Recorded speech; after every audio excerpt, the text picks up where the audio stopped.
Hai semua dan selamat datang. Pernah tak anda terfikir macam mana isu-isu besar yang berlaku entah di mana, tiba-tiba boleh bagi kesan terus kepada kita di sini? Nah, dalam perkongsian kali ini, kita akan rungkai genau perkara itu. Baiklah, jom kita tengok kerangka ni. Nampak macam rumit kan? Tapi sebenarnya, ia cukup mudah. Ada isu global, kemudian ada kesan kepada negara kita dan seterusnya macam mana negara kita bertindak balas. Ketiga-tiga ni saling berkait rapat, macam satu rantaian yang tak boleh putus. Jom kita lihat beberapa contoh sebenar. Kita mulakan dengan satu topik yang agak berat tapi sangat penting untuk kita faham. Pemerdagangan manusia. Ini bukan sekadar cerita jenayah biasa tau. Ia adalah cerminan gelap dunia kita yang saling berhubung ni. Okey, sebelum kita pergi lebih jauh, jom kita fahamkan dulu apa maksudnya. Senang cerita, ia adalah bila manusia diperdagangkan dan dieksploitasi demi keuntungan orang lain. Tak kisahlah sebagai buruh paksa atau untuk perhambaan seksual, semuanya adalah pencabulan hak asasi manusia yang paling teruk. Jadi, persoalannya, kenapa jenayah ni masih berleluasa? Jawapannya tak semudah ABC. Kalau kita tengok rajah ni, ia bukan disebabkan oleh satu benda sahaja, tapi ia macam satu sarang lebah yang penuh dengan pelbagai faktor yang saling berkait dan mewujudkan keadaan yang subur untuk jenayah ni. Mari kita bedah siasat satu persatu. Punca pertama, mungkin ada tak sangka, globalisasi. Ya, benda yang sama yang bagi kita internet laju dan barang dari seluruh dunia. Walaupun ada banyak kebaikannya, ia secara tak langsung turut membuka pintu belakang untuk penjenayah. Ia memudahkan mereka untuk menyembunyikan aktiviti haram merentasi sempadan dalam sistem yang kompleks. Seterusnya, sempadan negara yang bocor atau mudah ditembusi. Bayangkan sempadan tu macam pagar rumah kita. Kalau pagar tu banyak lubang, senanglah orang tak diundang nak masuk keluar kan? Macam itulah pemerdagang ni, mereka gunakan kelemahan kawalan sempadan untuk bawa mangsa dari satu tempat ke tempat lain tanpa dikesan. Dan macam mana-mana perniagaan haram, mesti ada permintaan. Permintaan untuk apa? Untuk buruh yang sangat murah dalam sektor pembinaan, perladangan, malah ada yang dipaksa jadi pembantu rumah. Permintaan inilah yang menjadi enjin utama yang membuatkan jenayah ni terus berjalan. Dan yang ni, faktor yang paling kritikal. Kenapa mereka berani buat semua ni? Sebab bagi mereka, risikonya rendah, keuntungan yang boleh dapat berjuta-juta. Tapi kemungkinan untuk ditangkap mungkin tak setinggi mana. Jadi, bila mereka timbang tara, bisnes kejam ni nampak sangat menguntungkan. Inilah realiti yang menakutkan. Petikan ni merumuskan satu lagi realiti yang amat menyedihkan. Keadaan akan jadi lagi teruk bila ada konflik atau peperangan. Bila negara huru-hara, orang ramai jadi terdesak, hilang tempat tinggal, hilang keluarga. Waktu inilah mereka berada dalam keadaan paling lemah dan paling mudah untuk jadi mangsa pemerdagang. Okey, kita tinggalkan sekejap isu jenayah. Sekarang kita beralih kepada sesuatu yang kita semua dah lalui. Sesuatu yang bermula dari satu tempat, tapi akhirnya mengurung kita semua di rumah. Ya, pandemik COVID-19. Ini contoh terbaik bagaimana satu masalah kesihatan boleh melumpuhkan seluruh planet. Ingat lagi tak macam mana semuanya bermula? Pada tarikh ni, 31 Disember 2019, ada satu laporan tentang sejenis radang paru-paru yang pelik di Wuhan, China.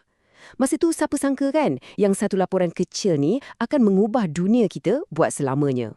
Jadi, macam mana virus dari Wuhan tu boleh sampai ke Malaysia? Rajah ni tunjukkan dua lebuh raya utama penyebarannya. Pertama, ia dibawa masuk oleh mereka yang datang dari luar negara. Dan yang kedua, bila ia dah mula menular sesama kita dalam komuniti kita sendiri. Jadi, kita boleh pecahkan kepada dua fasa yang jelas. Fasa pertama ialah kes import. Virus tu seolah-olah naik kapal terbang masuk ke negara kita. Fasa kedua, yang ini lebih mencabar, bila virus tu dah mula dapat kad pengenalan Malaysia. Ia mula merebak dari jiran ke jiran, kawan ke kawan. Inilah yang kita panggil penularan komuniti. Dan kesannya, bukan setakat kesihatan je. Tengok saja sistem pendidikan kita. Tiba-tiba semua sekolah kena tutup. Semua orang kena belajar secara online. Tapi tak semua orang mampu sediakan gadget kan? Belum lagi cerita pasal budak-budak yang hilang peluang untuk bergaul dan bermain dengan kawan-kawan. Kesannya sangat mendalam. Baiklah, dari krisis kesihatan yang datang tiba-tiba, kita beralih pula kepada krisis yang dah lama membara dalam diam, iaitu isu alam sekitar dan ekonomi. Dua benda ni nampak macam berbeza, tapi sebenarnya ia macam adik-beradik kembar yang tak boleh dipisahkan. Cuba tengok nombor ni. 1.2 bilion. Bukan juta ya, bilion. Itulah jumlah manusia di muka bumi ni yang sekarang sedang menghadapi masalah tak cukup air. Ini bukan cerita tahun 2050 tau. Ini cerita hari ini. Satu realiti yang menampar kita semua.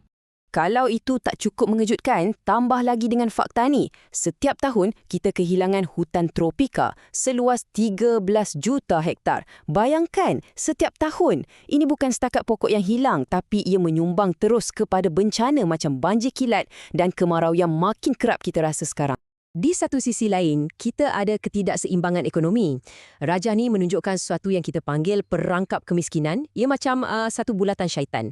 Sekali dah terperangkap, sangat-sangat susah nak keluar. Dan yang paling menyedihkan, ia boleh diwariskan dari satu generasi ke generasi seterusnya.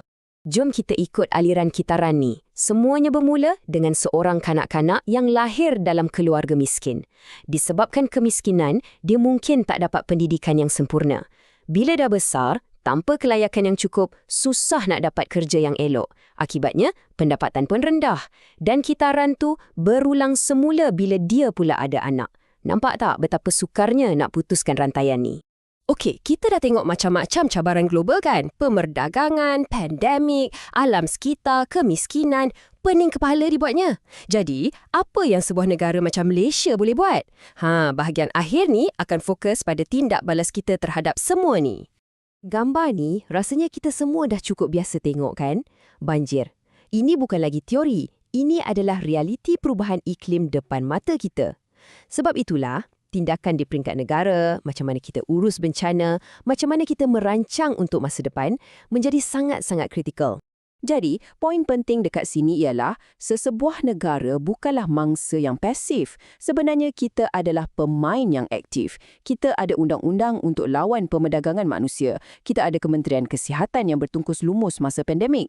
Dan kita juga turut serta dalam perjanjian global untuk jaga alam sekitar. Kita sedang bertindak. Sebagai penutup, saya nak tinggalkan anda dengan soalan ni untuk difikirkan. Dalam dunia yang semuanya bersambung, di mana cabaran dikongsi bersama, apakah sebenarnya peranan sesebuah negara? Adakah hanya untuk jaga rumah sendiri atau kita juga ada tanggungjawab untuk bantu jiran-jiran kita? Satu persoalan yang menarik untuk kita renungkan bersama.